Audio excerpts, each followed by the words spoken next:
President, biskop av Island, ærede venner av Bibelselskapet, kjære storesøster, gratulerer med dagen. Jeg sier storesøster fordi jeg representerer et bibelselskap som bare er 199 år gammelt. Det er en ære for meg, på vegne av den store bibelselskapsfamilien, å være den som overbringer en gratulasjonshilsen i dag. Det er en stor familie vi er del av.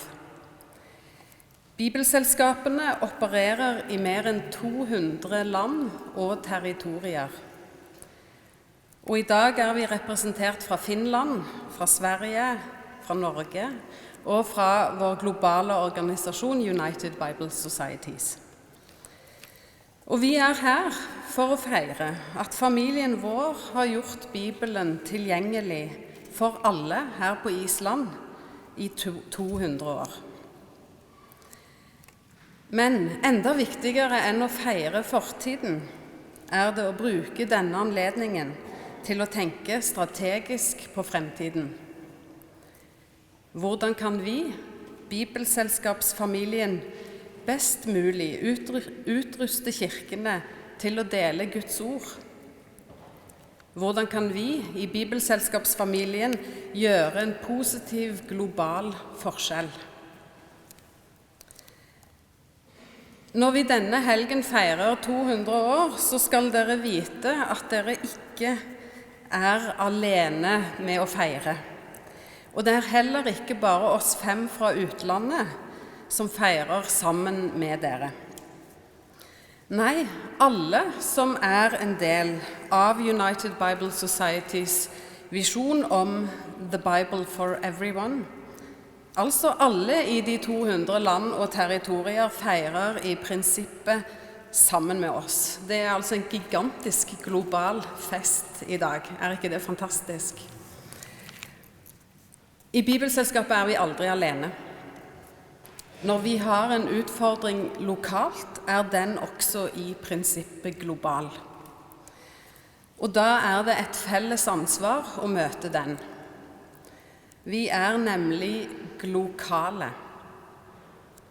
Vi er en globalt forankret lokal bevegelse, eller også en lokalt forankret global bevegelse.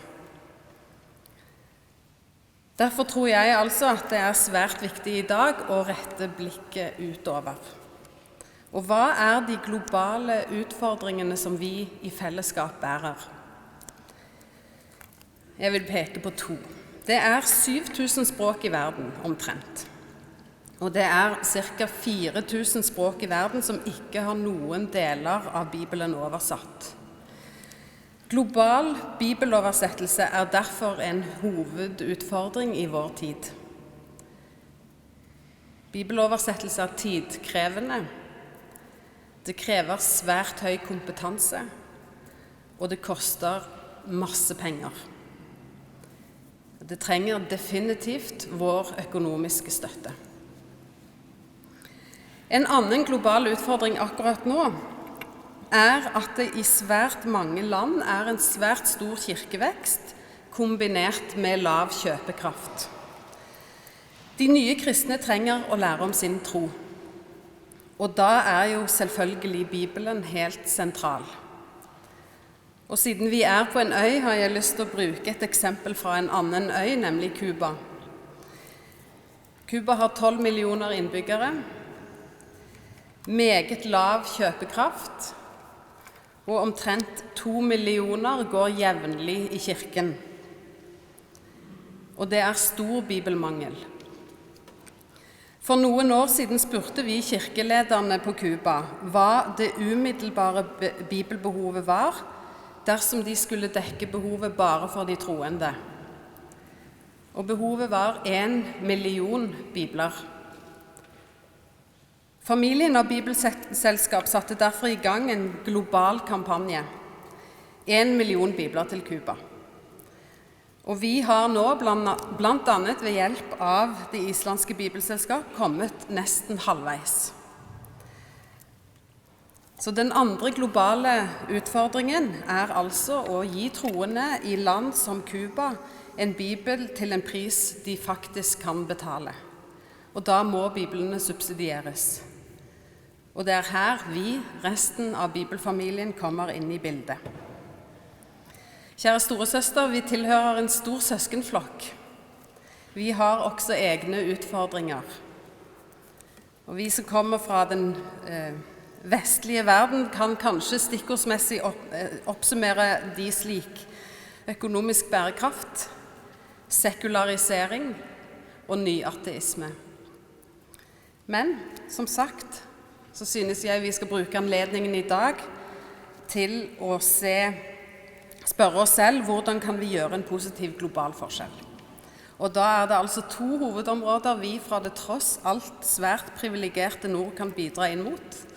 Og det er global bibeloversettelse og global bibeldistribusjon. Vår oppgave som bibelselskap, uansett hvor vi er i verden, er å utruste kirkene til å dele Guds ord. For som Paulus sier i Romerbrevet kapittel 10, så kommer da troen av det budskapet en hører, og budskapet kommer av Kristi ord. Igjen, gratulerer med 200 års bibelarbeid på Island. Jeg håper i dag er en inspirasjon til å fortsette i 200 år til.